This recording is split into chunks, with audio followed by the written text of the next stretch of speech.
Palah guna manimbun pasir manimbun malen dayak malen doknya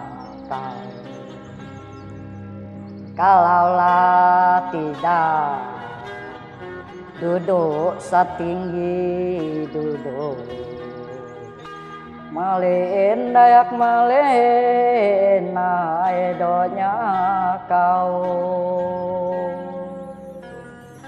sayang kapuas elu mandari ulu malen dayak malen donya kau.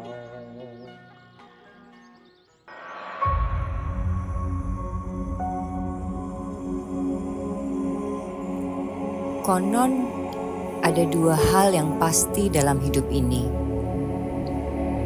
Pertama, kematian. Yang kedua, perubahan. Tidak ada yang tidak berubah. Demikian pula dengan budaya. Sifatnya yang dinamis merupakan keniscayaan bagi hadirnya perubahan. Segala sesuatu berubah, mengikuti zaman, mengikuti tren, mengikuti konstruksi yang bisa dibuat. Namun, ada yang tetap dan lebih hakiki, karena merupakan dasar dari kehidupan, yaitu pangan. Semua yang hidup butuh makan, manusia butuh makan.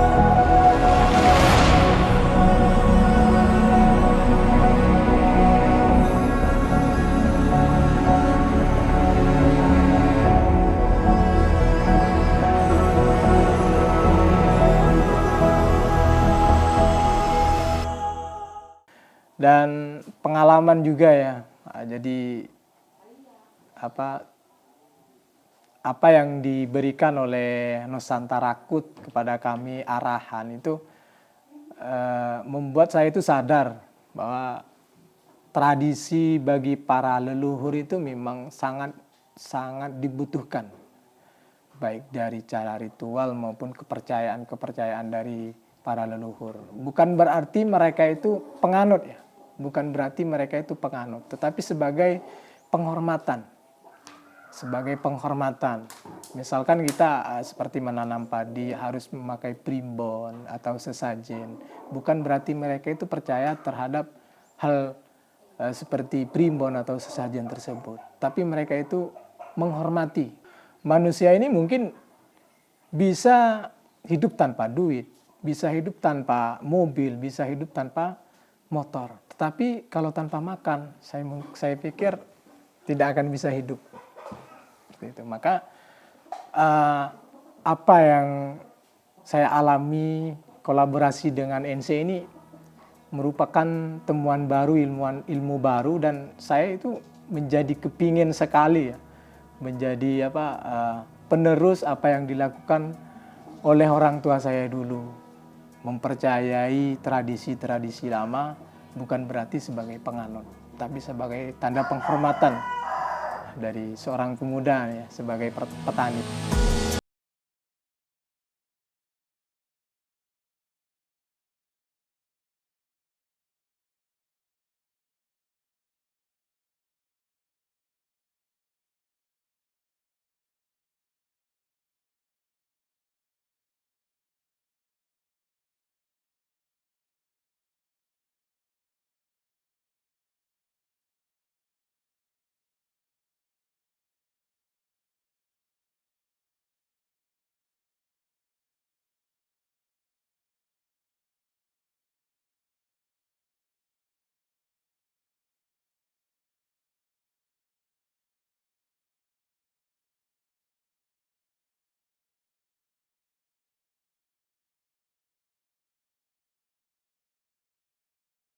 Pada tahun 2023 dipertemukan atau namanya dijodohkan ya antara Rotan Kapuas dengan Nusantara Kut, sehingga dari situ mendapat relasi dan peluang yang mengangkat terkait pertanian dan budaya, yaitu pertanian pangan dan budaya.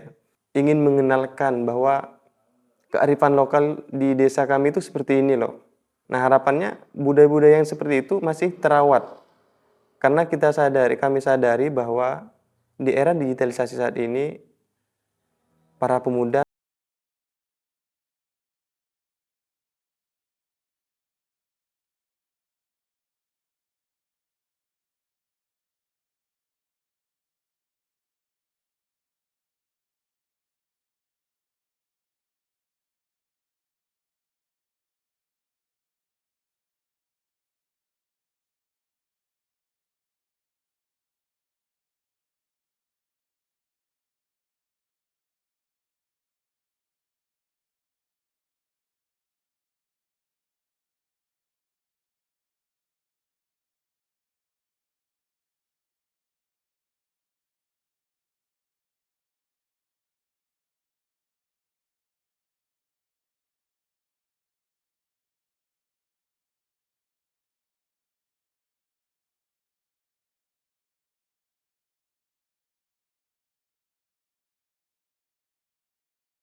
cerita kami bertemu dengan teman-teman Nusantara Code dan menjadi partner sampai dengan saat ini. Kami selalu berkomunikasi dan meminta pengalaman-pengalaman mereka.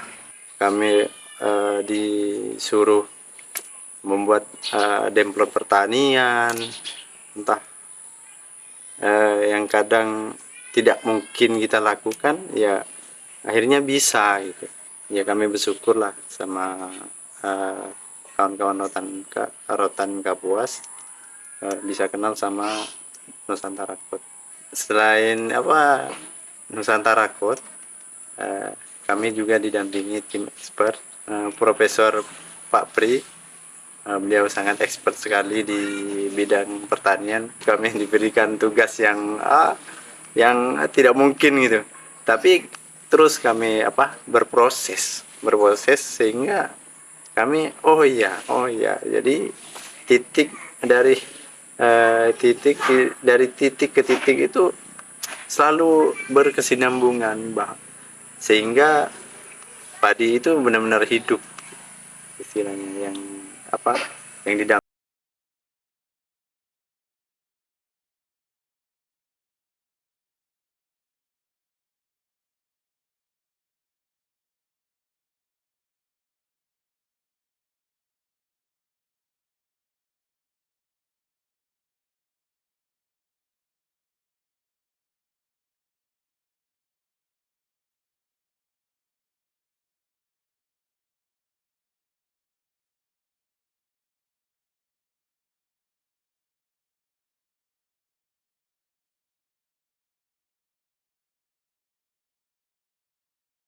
Perkenalkan, nama saya Mariadi, saya selaku pembina di Rotan Kapuas. Rotan Kapuas adalah suatu organisasi kepemudaan yang ada di Desa Sungai Nau. Adanya Rotan Kapuas karena ada suatu problem di wilayah Sungai Nau, khususnya di bidang lingkungan. Nah, lingkungan ini kan sebenarnya urgen dengan kehidupan masyarakat yang ada di Desa Sungai Nau. Rotan Kapuas yang menjadi motor penggerak atau trigger di sini ada 5 orang. Ada si Jali atau si Sahli itu, ada Mas Rama, ada si Khairi, Rokib, dan saya sendiri.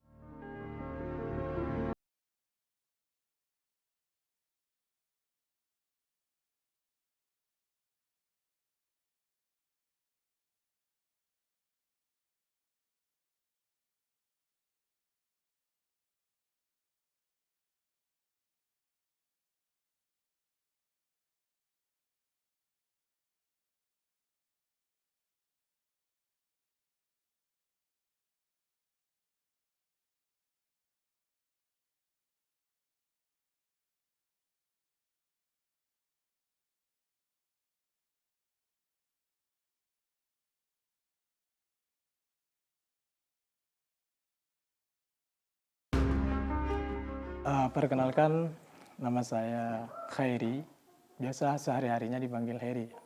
Saya di komunitas Rotan Kapuas itu sebagai sekretariat, juga membantu di bagian bidang riset ya, di Rotan Kapuas. Jadi gelut kami di komunitas Rotan Kapuas itu selain sebagai sekretaris untuk mencatat bagian hal-hal yang penting yang masuk, baik pengeluaran bagian dari undangan, juga membantu kawan-kawan biasanya membersihkan sampah yang ada di sungai. Sekaligus kita itu ngeriset keanekaragaman hayati yang ada di bantaran sungai. Karena komunitas kami itu gelutnya ya memang ada di bagian sungai dan kesejahteraannya ya bagian bantaran sungai. Sebagian hutan-hutan yang ada di pinggiran sungai yang kita jaga, dan juga keanekaragaman baik dari hewan, unggas, monyet ya. Seluruh bagian hewan yang ada di sana kita lindungi.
Ya, nama saya Muhammad Rokib. Nah, memang kita di Rotan Kapuas berbagi tugas ya. Kawan-kawan ada yang di bidang lingkungan, kemudian ada juga yang di bidang pangan dan budaya, dan ada juga yang di bidang usaha. Nah, saya sendiri itu di bidang dokumentasi dan publikasi, di mana peran saya di situ mempublikasikan semua kegiatan kawan-kawan, baik dipublikasikan di media sosial maupun kami terbitkan di berbagai media resmi atau media mainstream. Serta waktu mulai dari pertama merintis organisasi Rotan Kapuas atau komunitas Rotan Kapuas, memang pertama itu kami boomingkan di media, itu diterbitkan atau dipublikasikan dengan narasi yang memang dibuat semenarik mungkin. Hal ini dilakukan untuk menarik perhatian dan sekaligus mengenalkan kepada publik bahwa ini loh Rotan Kapuas hadir yang peduli terhadap lingkungan. Baik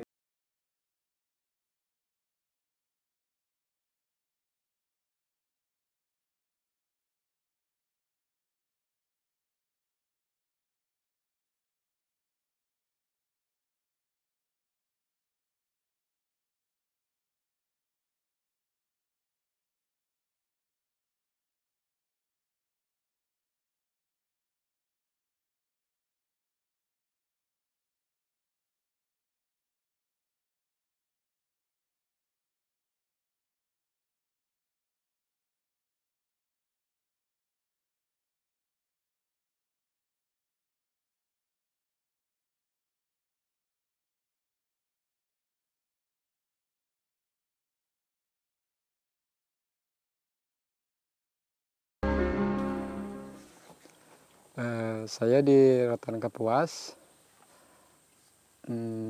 sebagai bendahara. Ya, tugas saya untuk mengumpulkan, ya nyatat iuran kawan-kawan, terus ya pengeluaran gitu. Terus yang lain seperti kawan-kawan biasa belanja apa gitu ya dicatat lah itu. Terus kawan-kawan ini kan sering ini mendapatkan ini kayak bola gitu kan, dapat undangan main bola. Jadi saya itu biasanya ada yang ngasih uang saku untuk beli air gitu untuk di Rotan Kapuas lah gitu ya.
Waktu tahun ini nih, pulau tak ada dapat sekali. Tak ada dapat. Kena itu tuh. Bersampingan sama Bu Haji tuh kami. Tak dapat sama Bu Haji apa tuh. Dapat sih dapat, cuman balik tampang ya. Banyak dulu. Yang dulu. Sekarang? Sekarang sulit. Tempat ladang tuh. Tempat ladangnya itu sulit. Banyak orang ditanamin anu nih bah, sawit. Itulah Bu, sekarang ini kan kita tanam padi itu Bu, awalnya memang bagus. Tapi setelah kita mau panen begitu, hilang buahnya, hilang isinya begitu. Kita tidak tahu gimana, mungkin hama itu tak mau berhenti-berhenti di situ. Setelah padi itu menguning, akhirnya mereka atau saya gitu berhenti. Tidak mau lagi beladang karena kecewa begitu Bu. Tahun 2003 kemarin habis kena lempango, kosong, buah kosong, satu hamparan kosong. Bukan hanya saya punya, sekampung ini tidak dapat padi. Adalah dapat untuk benih, saya punya tidak dipedulikan, malas mau milih-milih tuh, biarkanlah, ndak dapat, ndak apalah. Awal-awalnya saya itu tanam padi di sebelah ini banyak, cuman ada dapat 30 karung, sekitaran lebih 1 ton lah awal-awalnya. Yang kedua, yang kedua itu agak kurang gitu, karena banyak hamanya itu dari ambangau, burung pipit itu, kadang-kadang tikus gitu yang dimakan. Ulat itu masuk dalam padi sehingga racun itu tidak bisa masuk ke dalam padi, sehingga ulat itu makan jatuh. Berikutnya agak sedikit ada dapat 5 karung gitu, sekitaran 200 gitu, 200 kiloan dulu. Panen lah tapi sedikit, apa 2-3 karung, 4 karung. Dapat sih tapi tak banyak gitu. 1 karung ya. Faktanya kan darurat pangan ini menjadikan kondisi darurat moral karakter, darurat identitas budaya. Kita sudah nggak kenal lagi sama budaya kita sendiri. Budaya itu kan punya basis ya, punya dasar. Dasarnya nggak punya, akarnya nggak kuat, ya sudah gitu. Pohon aja kalau dia tidak punya akar yang kuat kan dia lemah. Nggak sedikit mbah yang tanam padi sekarang. Nggak sedikit. Bingung kita kalau nanti nggak ada yang tanam padi, makan apa? Iya tak tahu lah. Di sini budak-budak beli lah beras itu. Ada yang jual. Kalau tidak yang jual ya tak makan. Yang mau dicapai adalah daulat pangan melalui pertanian berbasis budaya yang selaras alam. Ini adalah tawaran solusi ya. Pentingnya pangan, kenapa sih penting? Karena keberlanjutan peradaban itu adalah lewat pangan. Hidup dan matinya sebuah peradaban secara historis semua karena pangan.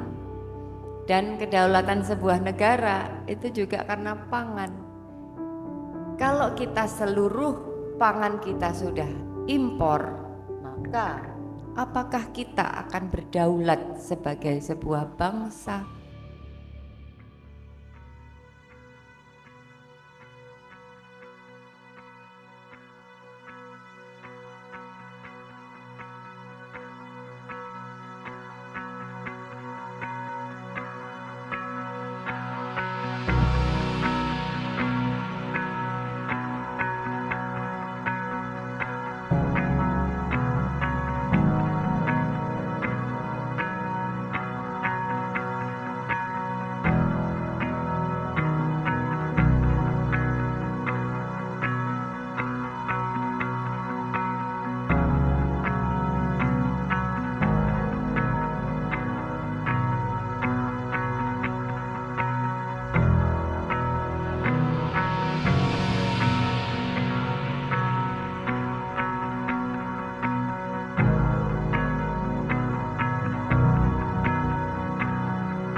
sangat menarik ya, karena untuk di Kalbar, orang Madura dan orang Dayak ini kan dikenal selalu ada konflik.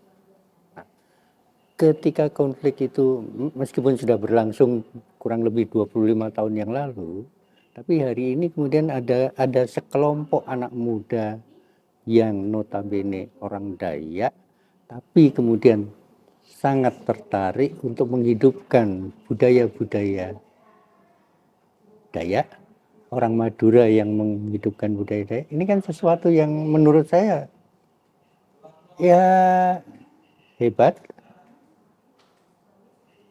amazing, sesuatu yang luar biasa. Ya. Sementara orang-orang Madura ini kan juga dicap sebagai pendatang yang notabene tidak punya hak atas tanah di Kalbar, tapi justru ingin menghidupkan budaya-budaya berkaitan dengan pangannya itu tadi.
Kalau PKBM ini kan berdiri tahun 1995, 29 tahun sekarang ya, hampir 30 tahun.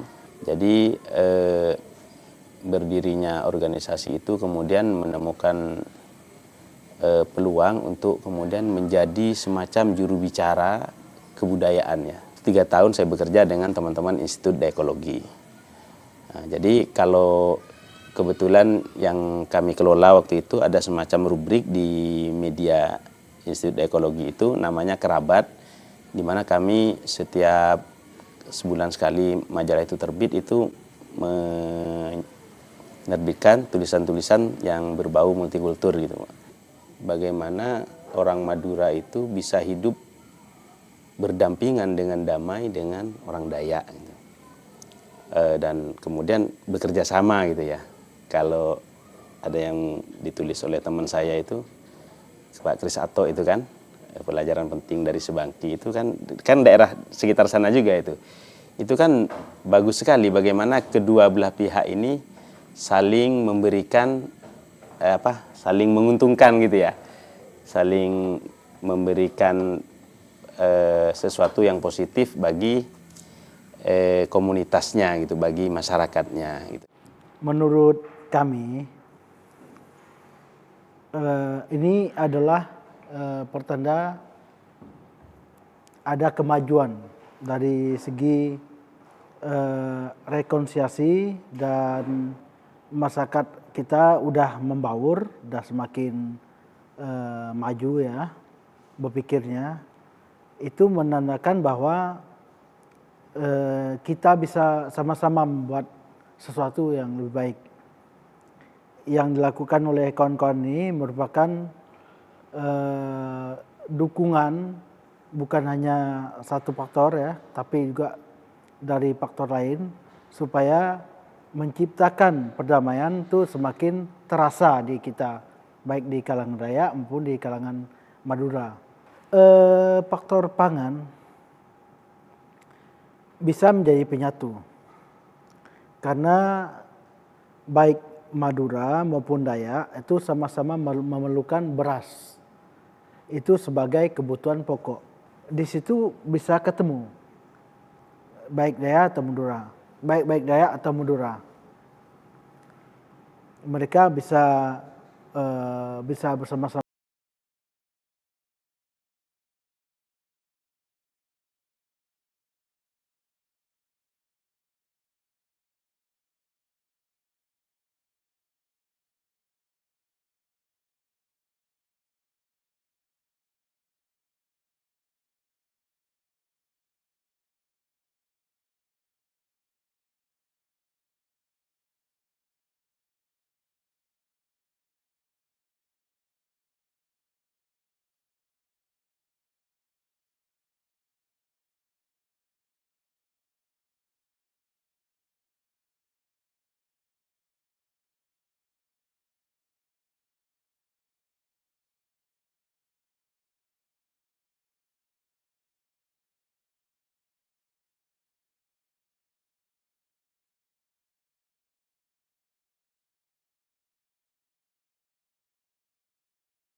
persoalan pangan.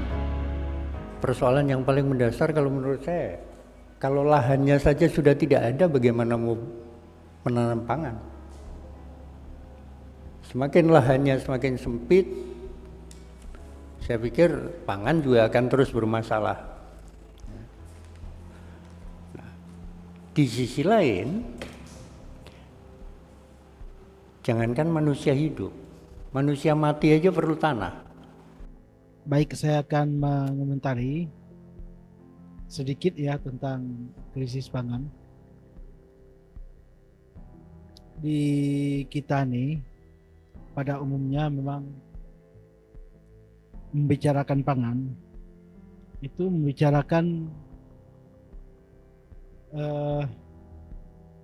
membicarakan periuk sendiri, yang mana udah hampir ditinggalkan. Di Kalbar itu salah satu tadi di Sungai Nau yang paling banyak dan dominan di seluruh Kalbar itu berladang, masyarakat berladang. Kami menyebutnya berladang atau berladang gilir balik. Masalahnya adalah berladang itu adalah yang pertama itu lahan berkurang. Lahan berkurang nih karena banyak hal. Karena berubah jadi kebun misalkan, karena mati tanahnya karena ditanam sawit. Yang kedua itu karena generasinya terputus. Generasi. Yang ketiga itu karena kurang kesadaran. Kurang kesadaran akan pentingnya berladang. Yang berikutnya, orang berpikir pragmatis. Lebih mudah beli beras daripada produksi beras. Yang keempat, karena ada konflik hukum di peladangan, seperti yang Pak Don paparkan tadi. Yang berladang itu dibuat undang-undangnya, ada pengecualiannya, tetapi tidak bebas. Misalnya pengaturan tentang kearifan lokal, itu diatur lagi. Itu mengancam masyarakat, sehingga masyarakat itu makin takut, makin malas berladang. Yang berikutnya adalah karena perubahan cuaca ya, perubahan iklim. Krisis pangan sendiri itu dihadapi oleh kita, yang manakala kita masih berpikir monokultur, maka masalahnya akan terus berlanjut. Monokultur atau dalam hal ini ya sawit makin merajalela, itu maka beberapa tahun ke depan itu akan mengalami krisis atau mengalami kekurangan pangan di Kalbar. Hari ini untuk beladang satu anggar cari tanah susah, karena tanah dah beralih fungsi, bukan fungsi sosial, dah fungsi ekonomi. Bahkan nggak ada. Pertama, dia menjadi nggak ada, pertumbuhan manusia semakin banyak. 1 tahun pertambahannya berapa? Kedua, mereka hari ini berpendidikan. Kalau pendidikan tuh hari ini kan dijanjikan untuk sesuatu pekerjaan. Nggak mungkin mereka bisa, kalau udah selesai sarjana tuh mereka mau bertani yang tradisional yang macam kami yang ada tinggal di kampung nih. Itu fenomena hari ini. Di sini bujang-bujangan 2. Lepas tak mau pula. Kenapa? Ya kerja ke sana tuh, ke sawit. Oh, kerja ke sawit. Ke proyek. Cucu ada yang jadi petani? Tak ada. Tak ada. Tak ada. Kalau aku tidak ada cucu petani sekali, tak ada. Cuma 2 di sini. Cucu aku tuh. Terus makan pakai apa? Iya, yang kerja sawit itu. Beli? Beli. Kalau nih, Mbak, kalau semua orang nggak ada yang tanam padi, makan apa kita?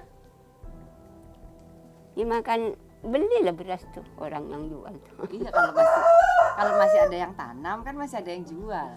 Kalau nggak ada yang tanam, nggak ada yang jual. Nggak tahu lah. Krisis pangan kalau menurut saya ada dua tafsir. Tafsir pertama memang situasi kritis, ketersediaan pangan, tapi satu sisi juga ada satu sinyal bahwa kalau aku impor kok jangan ngamuk gitu loh. Nah, artinya ada politik ekonomi di situ sebenarnya krisis pangan, bukan sekedar krisis lahan dan lain-lain.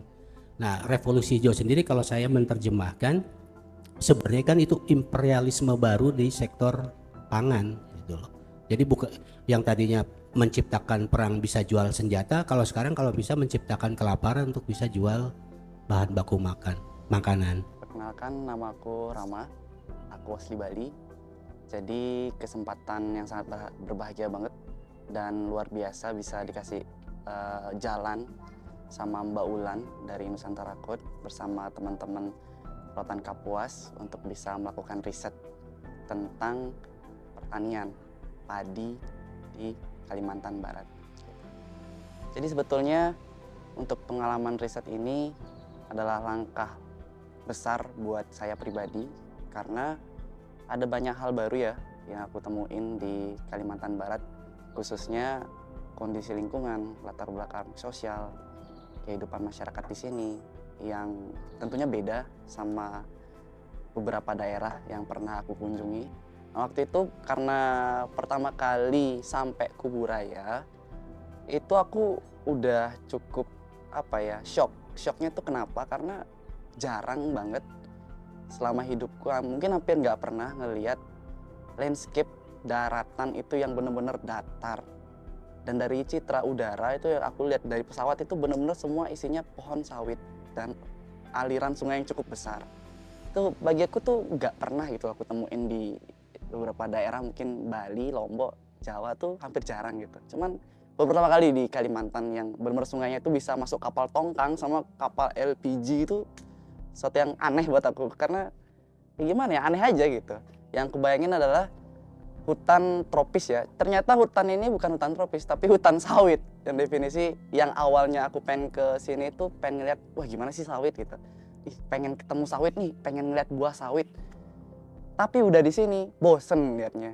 Definisi bosen yang karena apa ya? Mungkin di mana-mana ada sawit yang bikin pusing juga gitu. Lihat sawit di sini lah, di situ sawit lah. Ya walaupun ada komoditas lain kayak karet ataupun tanaman-tanaman lain. Cuman buat aku sesuatu yang homogen kayak gitu buat aku pusing karena di daerah-daerah tempat aku kunjungi kan beragam gitu.